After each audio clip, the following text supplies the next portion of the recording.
And we're back with one more session, Photoshop CC, the complete guide. We're in week 3. Here are our topics for week 3. We got a whole bunch of great things to get into. And this particular session is shooting for Photoshop. What do I mean by shooting for Photoshop? Well, what I mean is thinking about Photoshop when you're in the field taking photographs so that you can capture things unique knowing you're going to do something in Photoshop to complete those images. And so let's take a look at some examples. So we'll jump into Photoshop.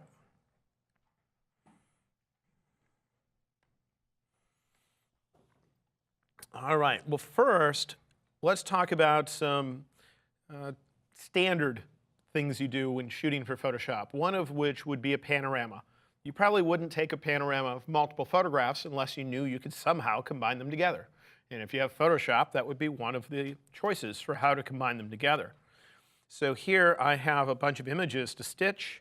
The first one we'll start with is one of a waterfall where I just did not a very wide pan, but I did some. I wanted to take this with my camera tilted vertically so that I could get a higher resolution image because you have more information on the vertical end of the photo, and to stitch them together. So I'm going to select those 3 images.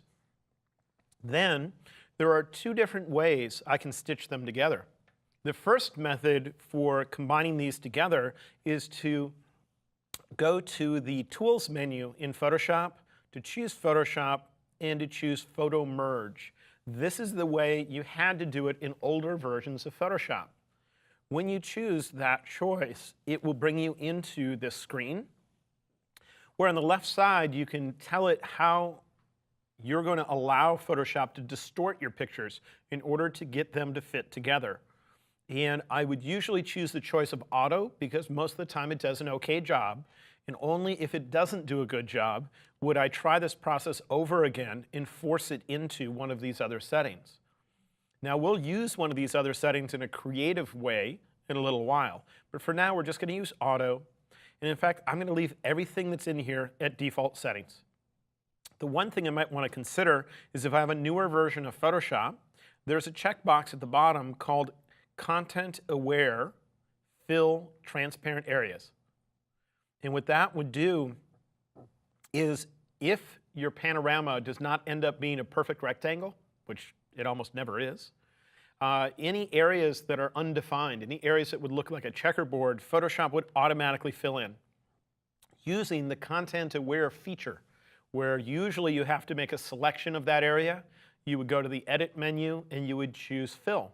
You'd set it to Content Aware. But by turning on that checkbox, it's going to do it for us. So I'm going to click OK, and we'll see if it can stitch those images together. Now, when using that particular feature, it's important that you pre-adjust your pictures so that the brightness, the color, the contrast have been optimized, because that is if you shoot in RAW format, that is. Because afterwards, you'll no longer have a RAW file using this particular technique. And therefore, it's best to get the highest quality out of your picture while it's still a RAW file. In a moment, once this is done, I'll show you an alternative method for stitching the panorama, which is going to make it much more versatile. And in this particular case, it might not even do a good job with this panorama. Just looking at my layers panel, seeing what it sees. But once it's done, I'll show you the second method. In fact, I can start showing you the second method while this thing's not even done yet. I'm going to go back to Bridge, because that's where we're going to do it. I'm going to select the same 3 images, and this time I'm going to go to the File menu and choose Open in Camera Raw. In Bridge, I went to the File menu and chose Open in Camera Raw. And when I did, since I had more than one image selected, on the left side of my screen, I see those images. And what I'd like to do is select all of the images. So I know Photoshop will consider all of them when creating the panorama. I can do that by typing Command A for Select All, Control A in Windows. And then just above those thumbnails, there's a little icon that allows me to get to a side menu. That's also where I'll find the choice called Select All. If you don't like keyboard shortcuts, you could use it. Then in only the newest versions of Photoshop will you have the choice of merge to panorama. And what's special about that, this will come up on occasion, but not frequently. These particular images was shot with a special lens called a tilt-shift lens. If you happen to shoot with a tilt-shift lens, it will complain. If you don't, you won't see this screen. But what's special about this is when you merge your images together using Camera Raw, the end result is still a RAW file. And what that means is that it's not critical that you pre-adjust the images.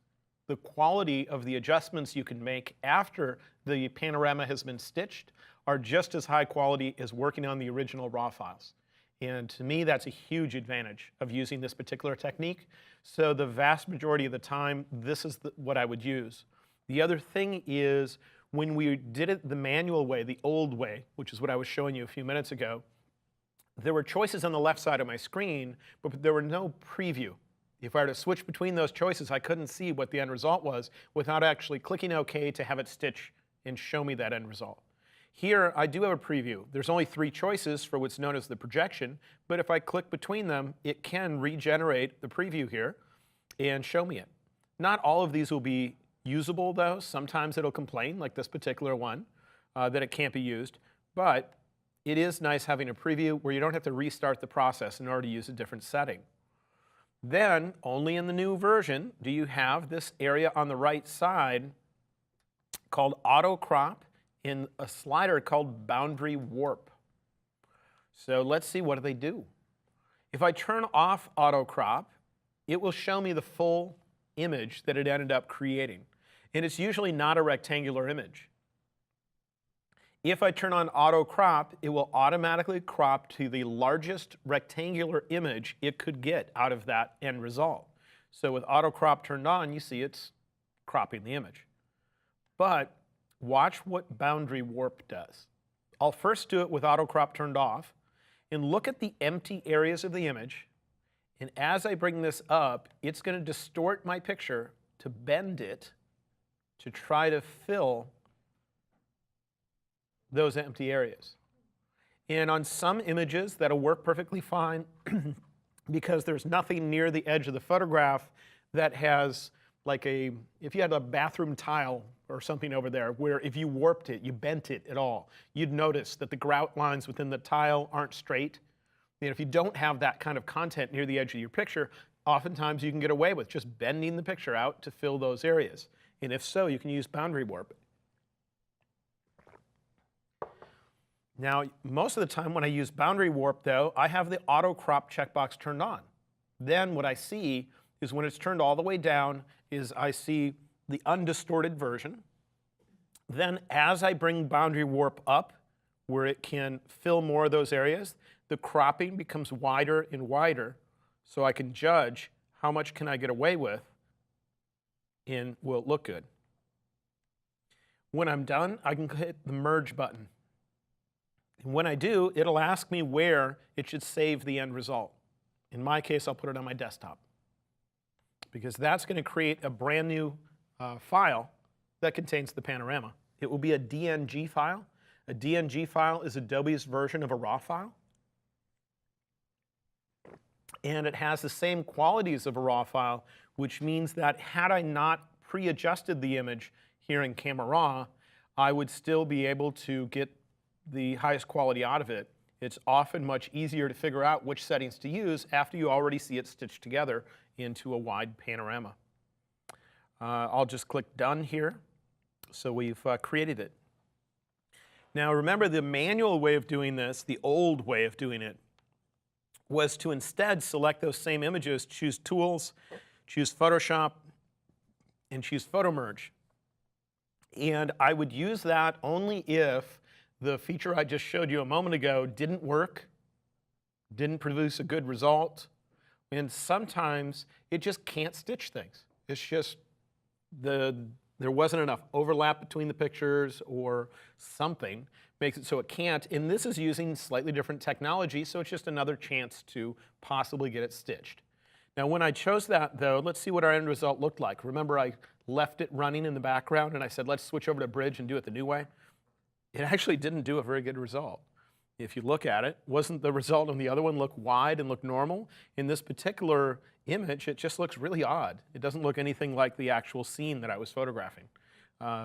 So it's unusual for it to do that, but in this particular case, since I used a tilt-shift lens, it can get a little bit confused. Now, when you do stitching of panoramas, you don't have to just do horizontal ones. Here I have a vertical panorama. In this particular case, there was a table right outside this store where if I were to go to the other side of the table, meaning walk further away, the table would be blocking your view. Imagine like you have a store and right outside is a table full of goods for sale. And if you back up, you're going to include the table. And I wanted to include just the shop. So I had to stand in front of the table when I shot it, and I didn't have a wide enough lens, so I just tilted my camera down, took one shot, tilted up to choose the other. So I can take those two images. I go to the File menu in Bridge and choose Open in Camera Raw. And on the left side, I can say Select All, because Merge to Panorama is not available if you don't have more than one picture selected. So I select all and Merge to Panorama. And I've done this with vertical panoramas that are like 10 images wide. It can do that. In this particular case, it had to bend the image, but with boundary warp, it's kind of unbending it, which is fun. I'll try to get a good balance between the two. Because I was so close to that building that when I tilted way up and way down, there was quite a bit of distortion in the end result. But here you can see with boundary warp. Also, I might turn off auto crop so I have that extra space, because I might choose to crop this in Photoshop, because I could always fill these empty areas up here with the Content Aware Fill command. So I can always leave that turned off. When I hit the Merge button, that's when it's going to ask me where to save the image. And then I'll click Done. They were saved on my desktop so that they don't show up within this screen. Now, one other thing we can do is we can even merge together more than one image that was shot with a fisheye lens. A fisheye lens usually bends the horizon as it gets closer to the edge of the frame. Any straight line that is near the edge of your frame will be bent. That should make it extremely difficult to stitch the images. So let's see if it can. Here is a panorama shot with a fisheye. I was at this huge cross, and watch what happens as that cross gets near the edge of my frame. See how it bends? That's due to the fisheye lens. If you need to stitch together images that were shot with a fisheye, what you need to do is select those images, and this is one time when I would want to use Photo Merge, because it has some special features for stitching panorama shot with fisheye lenses. So Tools, Photoshop, Photo Merge. Now in here, in order to stitch images that were shot with a fisheye lens, I must first have it set to auto. It doesn't work with the other choices. Secondly, down at the bottom, I need to turn on the top 3 checkboxes. If I turn on the top 3 checkboxes, then it's able to do it. And you're welcome to turn on the bottom one as well if you want it to fill the empty areas. I'm going to click OK, and let's see what happens.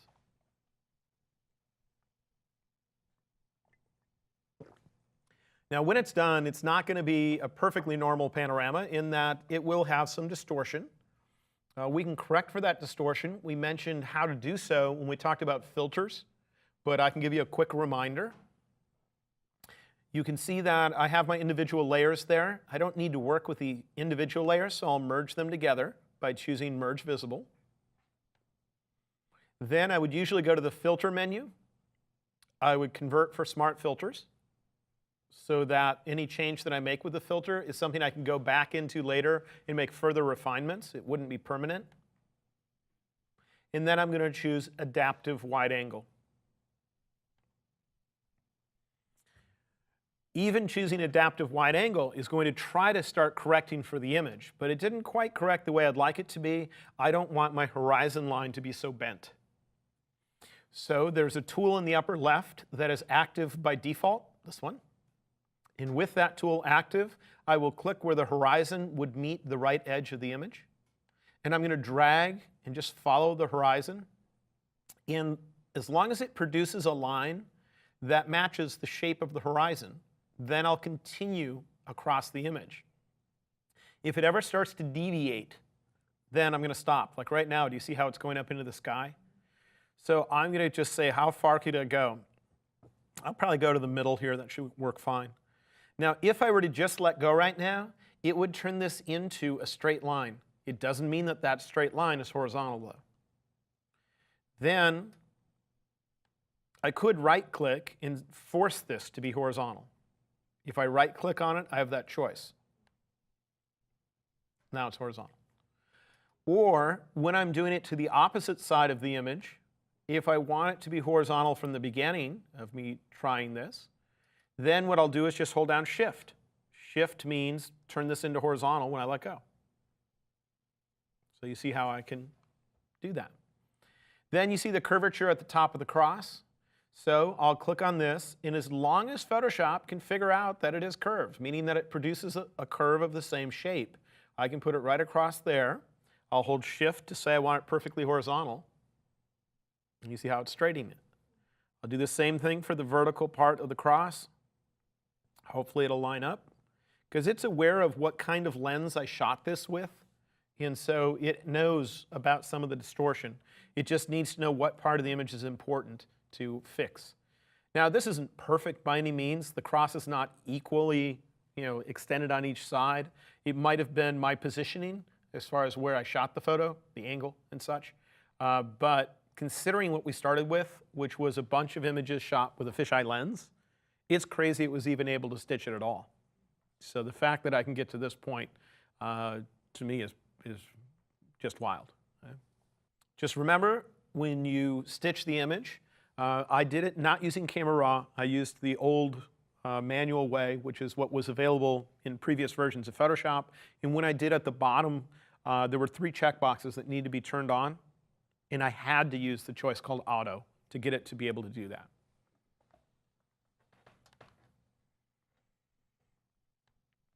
Then another typical task when it comes to shooting and thinking about Photoshop when you do it would be HDR. HDR stands for High Dynamic Range, and it simply means obtaining a wider brightness range than you could achieve in a single photograph. So as an example, here is a little church in Iceland. And I could choose to expose for what is outside those windows, and I can easily get the detail that's out there. But if I do the interior of the church, you can't see a thing. And if I attempt to brighten this in Camera Raw, the problem is that noise appears in the dark part of your picture. And the darker it is, the noisier it is. So even if there was any data in there I was able to extract by brightening it, it's going to be really noisy. So then I could take another picture that's brighter. But that's not bright enough. I still can't really see what's in the image. So I'll take another picture that's brighter. And I'll continue to do that until I can start to easily see what's in the church. Now, if I was a, whatever that is, piano or organ salesperson, and this was my image, I would probably want one additional picture, even brighter, so I could see down at the bottom of this instrument and stuff. Because right now I can't easily see too much detail down there. So if that was a very important component to me, I'd want even one more brighter. When I'm shooting HDR, what I do is I set my camera to auto bracketing, where if I press and hold the shutter, it will take more than one picture. And then I press and hold the shutter, it takes 3 pictures, and I can, depending on the camera, tell it to take more than 3, like 5 or 7 or 9. And I review the picture that I just took, the sequence of images. I look at the darkest photograph that it captured. And I just look and say, did it capture highlight detail? Meaning detail in the brightest part of the scene. What I want is, on my camera, I can get it to flash if anything is turned white, solid white. I call it the blinkies, but it's a setting, sometimes it's called the highlight warning on your camera. It causes white areas to blink. And so what I want in my darkest photograph is no areas blinking unless the area is something so bright I wouldn't look right at it. Like the noonday sun. I won't stare at the noonday sun, it'll hurt my eyes, right? Or if it's a searchlight out there or something else, fine if it's blinking and it has white in it, if it would hurt your eyes to see it. But otherwise, I want in my darkest exposure to see the detail. I don't want anything blinking white. Then I get brighter, brighter, brighter. Let's say that's what my camera captured. I'll look at that brightest shot and just say, is it easy to see what's in the dark part of the picture? If the answer is no, then I need more than 3 pictures. I need 4, 5. Well, I don't have 5. I only have. And so it depends on the scene, how many pictures you need. For most images, 3 exposures that are 2 stops different in brightness works fine for most things. But if you're on the interior of a building and where it's outside is really bright, like noonday sun out there, you might need more than 3. So I'm going to take this sequence of images that I have, and there are 2 methods I could use to combine them. The first method would be the old school way, which means the way you do it in older versions of Photoshop. If I go to the Tools menu, choose Photoshop, there is a choice called Merge to HDR Pro. And if I choose that, it will start to combine these images together, and then it will present me with a screen with some options. This is a choice that I used to have to use all the time in older versions of Photoshop, but I rarely use these days. And over here I have some adjustment sliders I could use. I could try to bring out some highlights and shadows. Gamma means overall brightness, that kind of thing. But this I have pretty much stopped using altogether. Instead, there's a newer way. And that is, I would take those same images, I'd go to the File menu and choose Open in Camera Raw. You can do that even if you shoot JPEG files. Camera Raw can open JPEGs, TIFFs, RAW files. And on the left side of my screen, there's a little pop-up menu, just little bars that you click on to get to it. And I would choose Select All to select all these pictures. And then on the same side menu, there's a choice called Merge to HDR. Only in the newer versions of Photoshop. So if you don't have that feature in your version of Photoshop, you'll have to use the alternative that I showed you.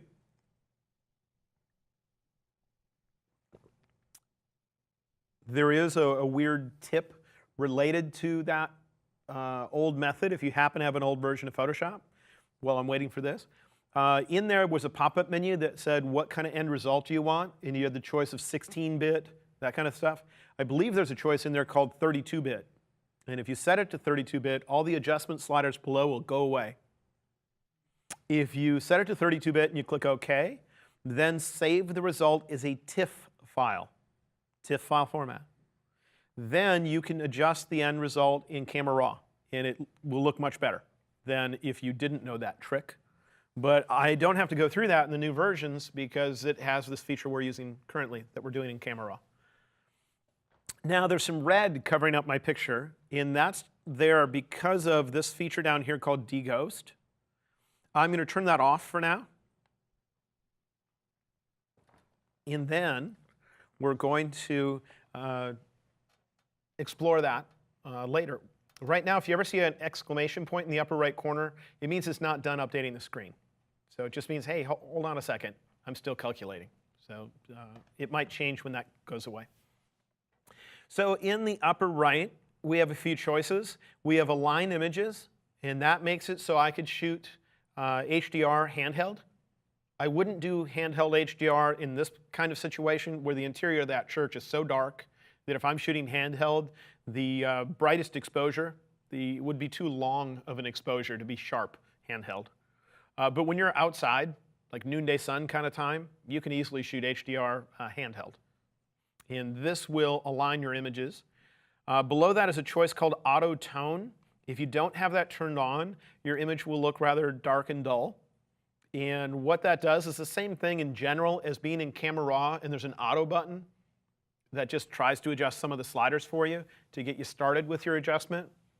And it's just a nice way so it's easier to preview what you have. Then below that we have deghost. And if there was any movement in your scene, if there's a flag flapping in the breeze, there is water with ripply top on it, where it's going to be different in each exposure, then if you don't turn on deghost, you can end up with kind of a double image where a flag is in two different positions overlaid on each other, that kind of thing. So when you set deghost, you have three settings for how aggressive it is trying to tackle the motion. If I set it to low and I turn on this checkbox called Show Overlay, it's going to show me the part of the image where it detected that there might have been motion and where it's trying to compensate for it. But let's say we did have a flag flapping in the wind. What if that only covered up half the flag? And you could tell that the rest was still flapping. Well, you could then set it to medium or even set it to high, and you do that until this red covers up all the areas that had the motion you were concerned with. The motion can also be people walking through your scene where they're just in a different position in each photograph. But I wouldn't automatically set it to high because it can degrade the quality of those areas because it's going to limit which exposures it can take from for that area. And if it happens to have to take from one of the really dark exposures, it could be all noisy in there and things. So in this particular case, I don't actually think there was much motion at all in this scene. I don't see people walking through the outside out there and all that. So I'm going to even have it turned off. Then it's up to you if you want auto tone on or off. I often actually like it off, and I click on merge because, let me just save this. I'll save it to my desktop. Because it simply determines what settings you're going to end up with here in Camera Raw. Are these sliders going to already have been moved or not? And I just like to be able to see what I have and start fresh. It's a personal choice. A lot of people, I would say the majority of people, probably like auto tone being on. So then in this case, I want to adjust this image. I'd like to see more detail in the areas outside the window. And so I can take the highlight slider and bring it down. And as I do, you can see the detail coming into the windows. Then I'd like to see the detail in the darker part of the picture. So I'm going to bring the shadow slider up to see if I can get that. I've maxed out the shadow slider. I can't go any higher. When we talk about Camera Raw, you will have learned that if you max out the shadow or the highlight slider, there's a way to get around it.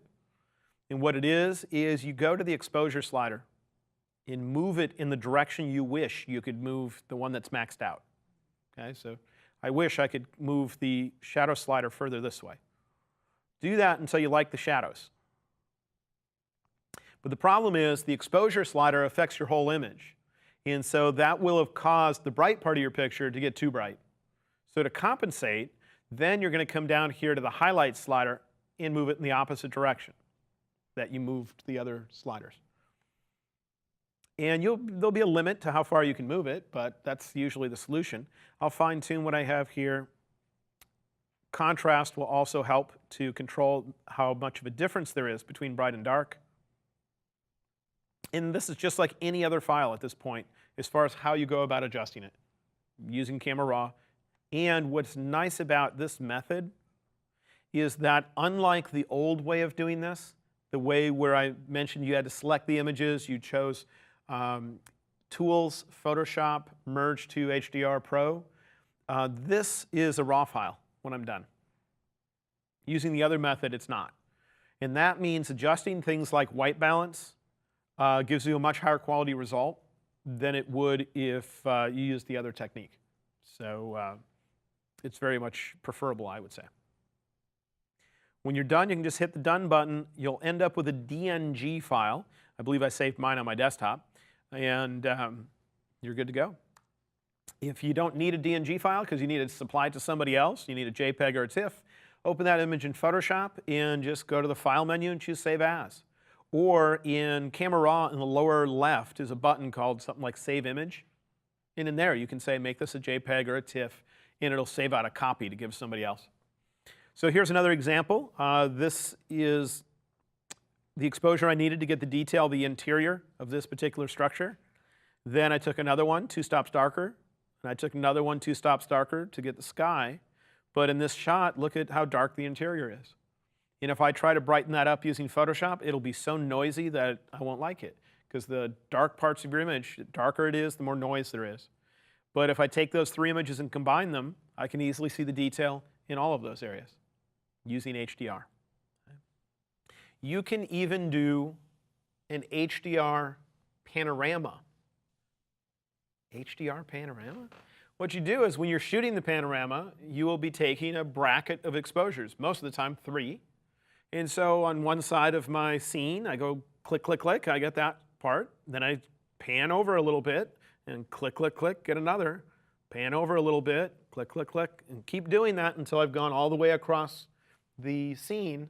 Then what you would do is first merge each section as an HDR. Take that set of exposures, merge it as an HDR, save the result. Take the next section, do the same thing until you've merged each one. So you would end up with one DNG file for each one of those sections of your panorama. Take those resulting DNG files and then stitch them as a panorama. And it works. Done it many times. I don't have an example in front of me though, so. Okay, let's talk about other times when I'm going to think about Photoshop when I'm in the field.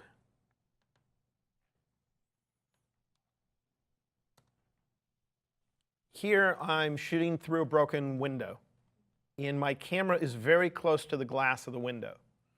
Anytime you are very close to something, it's difficult to get deep depth of field. It's difficult to get the thing that's close to you sharp and something really far away sharp at the same time. So in this case, I focused on the sign that was in the distance, took a photograph. And before I walked away, I changed my focus ring and I took a second one. So that I have one with a glass sharp, I have one with a sign sharp. And I have to be careful because if I look at the ground, in here I see sharp ground, if it suddenly turned blurry about here, and in the other shot it was also blurry there in the middle, I'd need a third shot. I'd need one halfway in between so that the ground in one of the shots was sharp. But if it went blurry halfway between the sign and the glass in the first shot, and it was also blurry halfway between the sign and the glass in the second shot, it means I need 3 shots. I need to get that middle ground as well, just so you're aware. It's not always 2 photographs.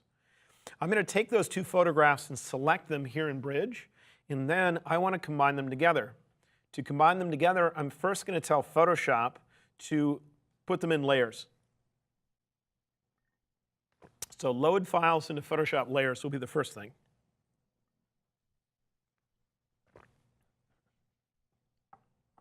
Then once it's done that, I need to select both layers. And I want Photoshop to look for what is sharpest in each layer and only keep that, meaning compare the 2 layers. And if on the top layer it's sharper than the bottom layer, then keep that part of the top layer. Or if somewhere else the bottom layer is sharper than the top, then keep the bottom layer. But keep only what's sharpest. And it can do that because anytime something is sharp and in focus, it has more contrast than when something is out of focus. And so it's going to be searching for contrast, just comparing the 2 layers and saying which of the 2 has more contrast in each area.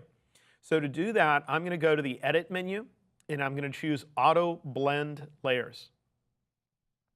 Auto Blend Layers. And use default settings. The default setting is Stack Images. Click OK. And then let's see what our end result looks like. I'll choose Undo, Before, After. You see that? Now we have the sharp and the sharp from both. Let's try it on a different picture where you can see when you need to take more than 2 photographs. Look at this photo. The near iguana that is sharp. Notice it gets out of focus right behind his head. Here, the far one is sharp, but just forward of it, it's out of focus.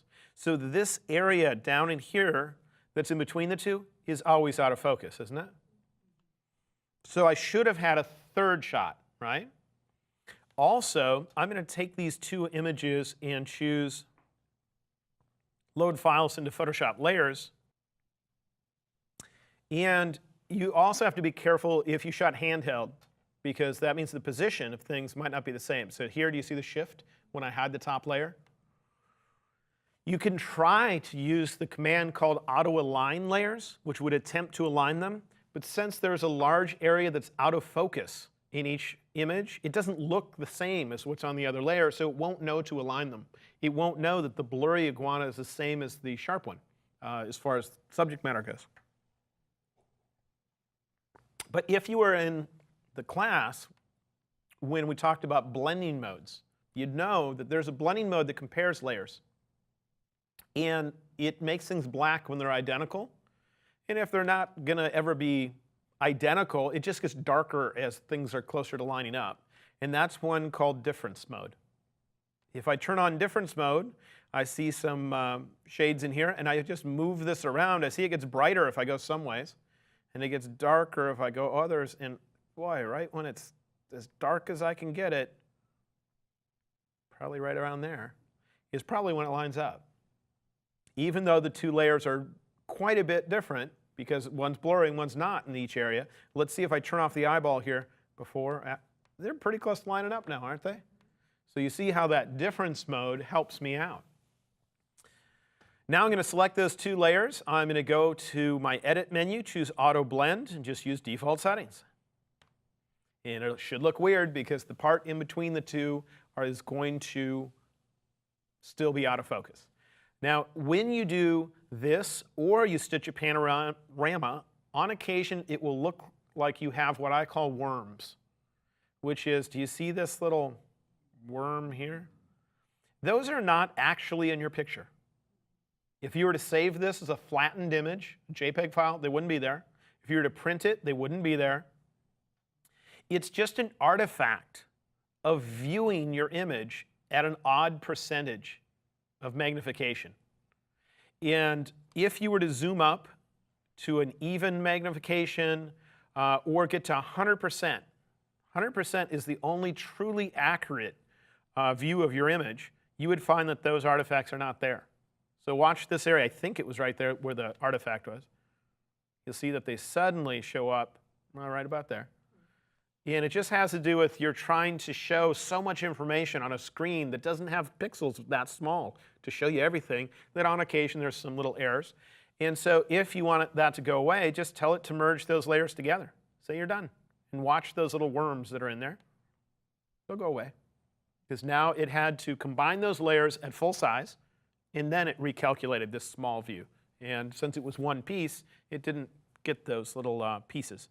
The reason those pieces were showing up if I choose undo is those are the seams of where it decided to stop using one image and start using the other.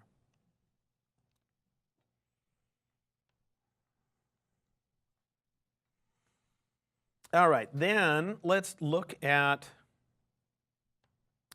shooting with flash and doing light painting, because it's something I do frequently. Here I shot an image at night. This is an Airstream trailer. I used a flash, the same kind of flash that you put on the hot shoe of your camera.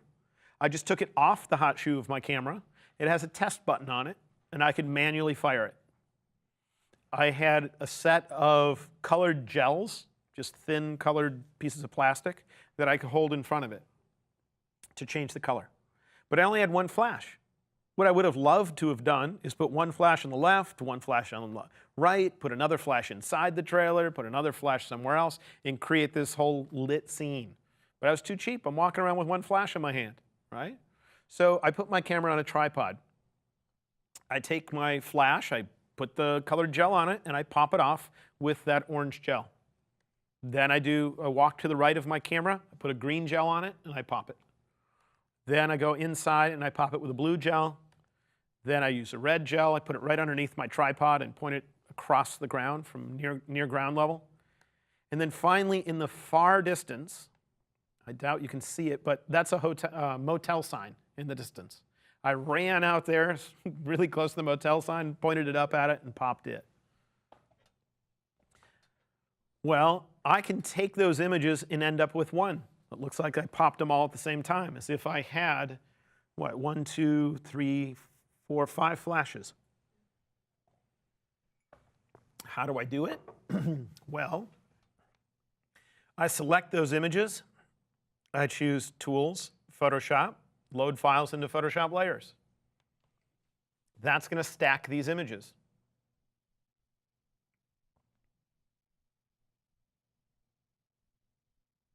When I'm done, as long as I was on a tripod where these images line up, then all I need to do is select.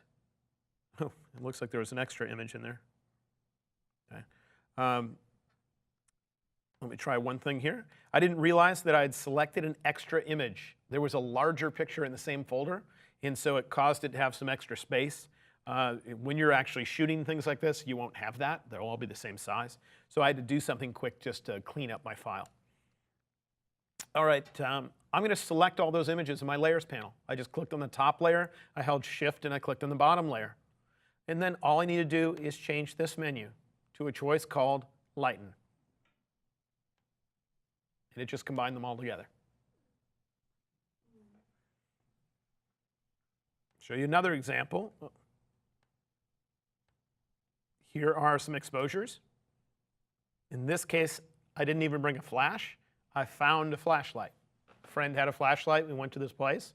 And here I'm, during a long exposure, moving the flashlight around to control what's lit. I still have the colored gels. You can get colored gels. There's a company called Rosco, or Rosco Lux is, I think, their product. And I got a Rosco Lux sample pack. It's like when you go to the paint store and you get the little sample chips of paint. Well, you can get sample chips of theatrical gels. And they're small, but they're big enough to hold in front of a flashlight, and a medium-sized flashlight. And that's all I'm using. So Tools, Photoshop, load into Photoshop layers. If you want to learn how to do light painting, if you've never done it before, I have a free PDF that gives you the basics of how to get started with it. If you go to my website, which is digitalmastery.com, that's digitalmastery.com, I also have an extended ebook about light painting. And if you go to the page for that on my website, you'll find a shortened version of the same PDF that's just enough info to get you started with light painting. So if you go to digitalmastery.com, click on the area that talks about an ebook about light painting, and then scroll down, look for the free part of it. So anyway, I'll do this again. I'll set it to lighten mode, and it just combined all those together.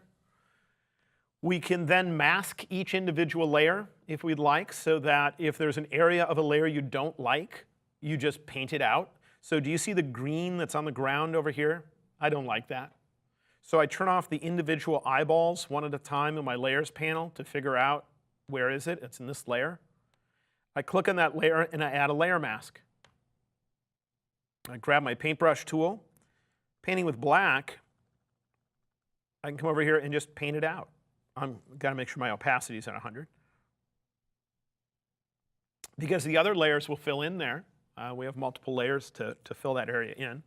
If there's something else I don't like, let's see, maybe I don't like the ground near the corner being lit like that, then I'll just paint it out. I have my layer mask there.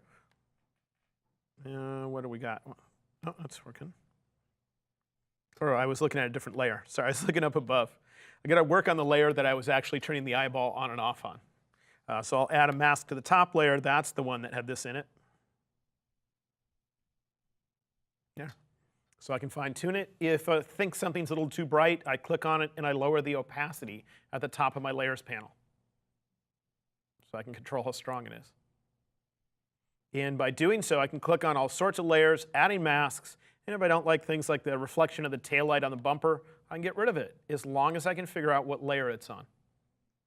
And it's only if I were to add a mask to every one of these layers and paint in the same area on every one of the layers would I eventually see a checkerboard show up, meaning I've told it to hide something on every single layer all the way through. But otherwise, as long as one layer is, sitting there, you're fine. Even if I did that where I painted on every single layer, all I would do is add a layer full of black at the very, very bottom. So if I poked a hole through every layer, I see blackness, lack of light. So if you want to learn how to do light painting, go on my website, look for the free PDF that is on the page for my ebook on light painting, and try it out. It's really fun. And if you do multiple exposures like these, combining them in Photoshop is relatively easy and gives you a nice looking end result. Some people need to reduce noise on images because they end up having issues with it. I want to show you one special technique for reducing noise. I personally don't use this technique much, but I've been asked by multiple people how to do it, and so I want to show you.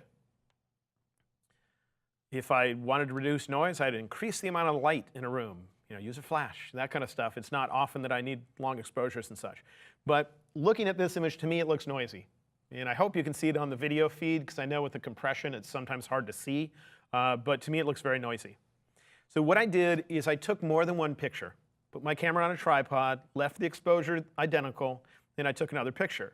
Now, when I take another picture, if you compare the noise in this picture to the noise in this picture, it takes a while for it to switch between the two, they're in different positions, aren't they? The noise seems to move around between images.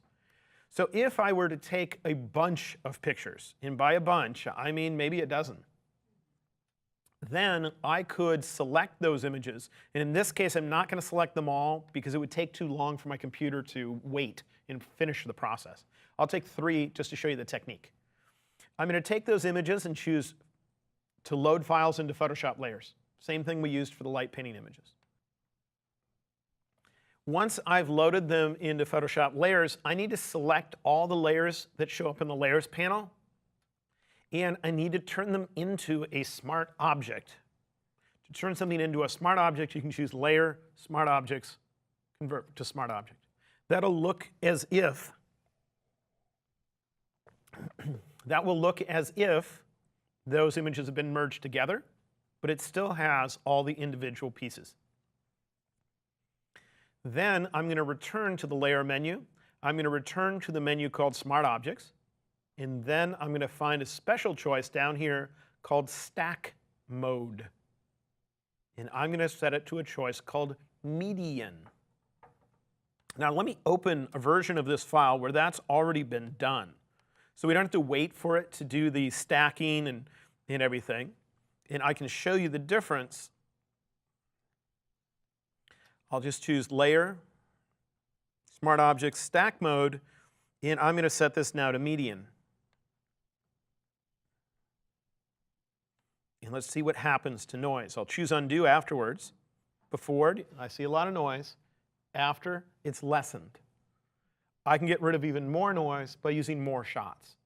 Take 20 shots, take 30 shots, whatever. Because it's looking for what's consistent between those images. Since the noise is in a different position in each image,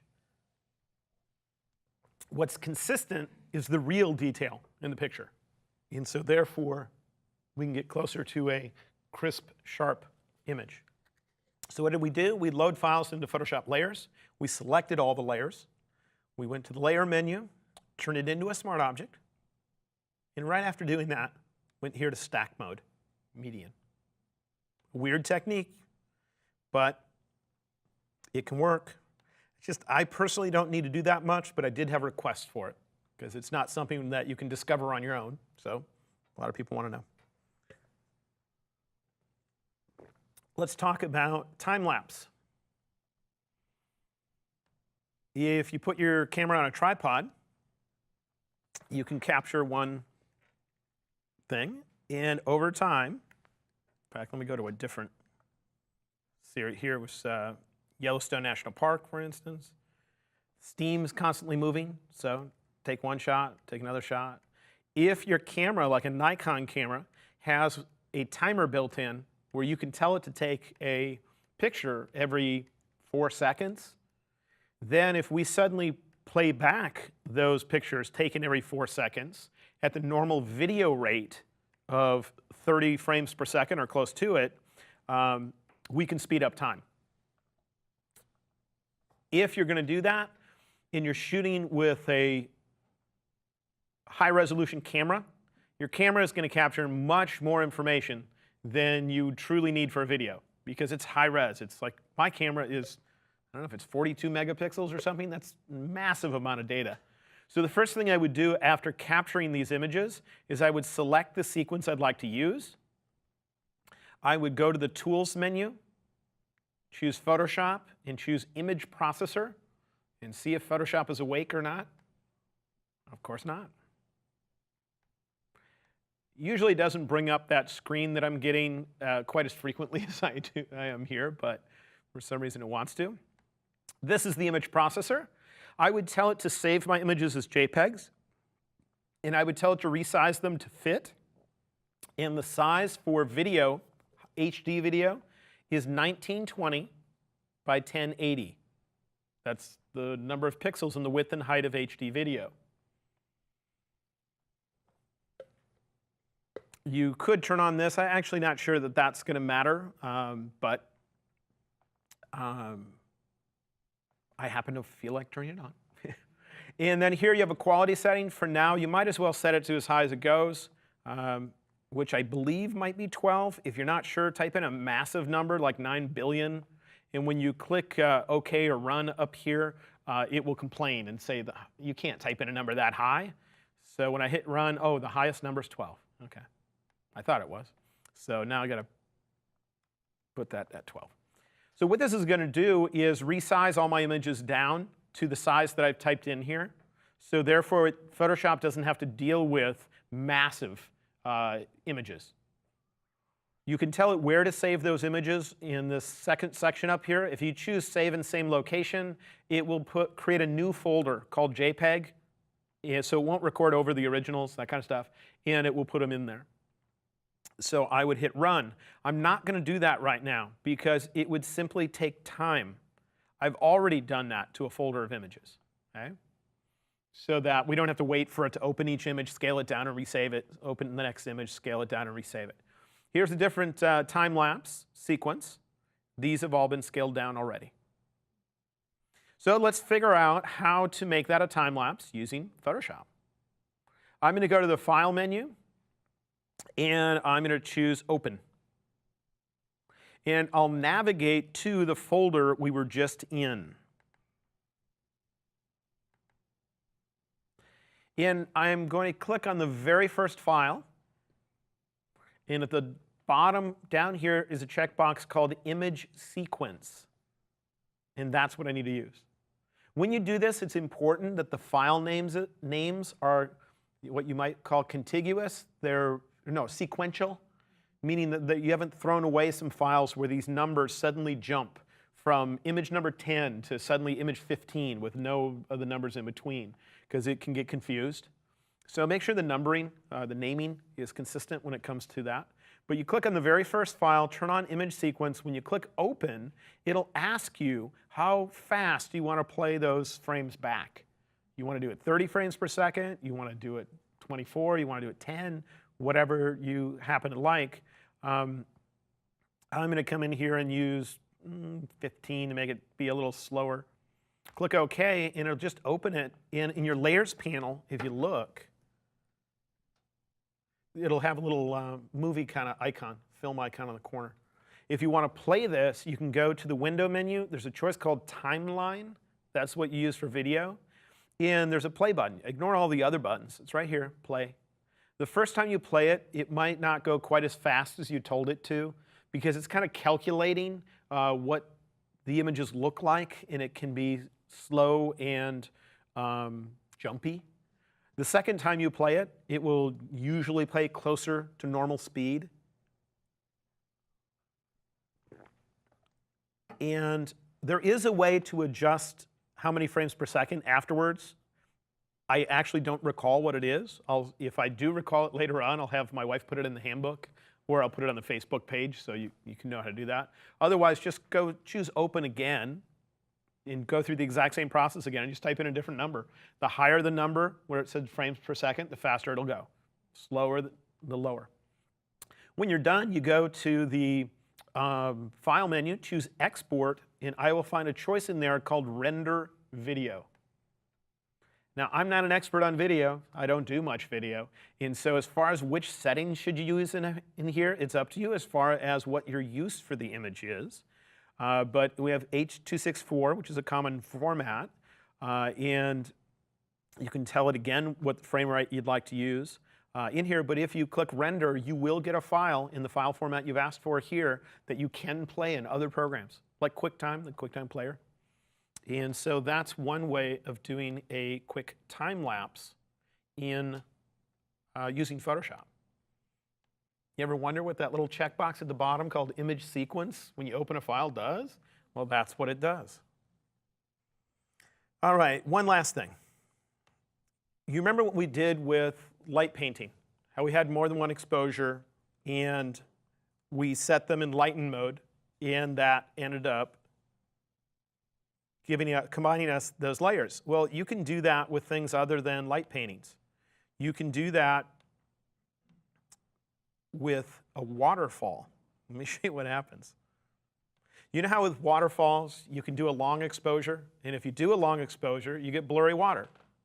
And in doing so, it looks like there's more water going down a waterfall, because here where you see the gaps in the water, it gets filled in because eventually the water moves and covers up that area and looks whiter there. Well, here I just took multiple exposures instead of doing a long exposure. These are short exposures. You can see the water's crisp. You can see the individual droplets.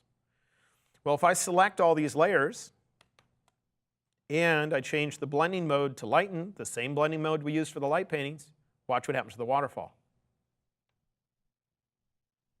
You see how much water it looks like there is? Let me show you one. Then we add them up. It's filling in the gaps. So if you want a different look on your waterfalls, instead of doing a long exposure, try taking multiple short exposures. Take 10 of them if you want. And what's going to happen is in one exposure, you're going to have a gap in your waterfall where the water's just not falling there at the moment. But in one of your other exposures, there probably will be water in that specific area, like here. And so if you set each one of these to lighten mode, it's going to say only let the areas of this layer that are brighter than what's underneath show up. And it will allow you to kind of fill that in. If you watch the bottom here where the cascading or whatever you want to call the white water down there is, look at the difference.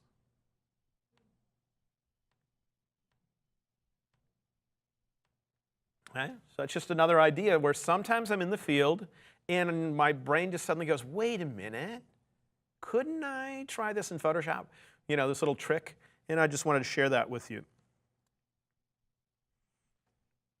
All right, well, this session has been shooting for Photoshop, and that means when might I want to think about Photoshop when I'm out in the field taking photographs and change the way I capture that subject matter so that I can do something unique within Photoshop. Now, tomorrow we're going to move on to advanced retouching.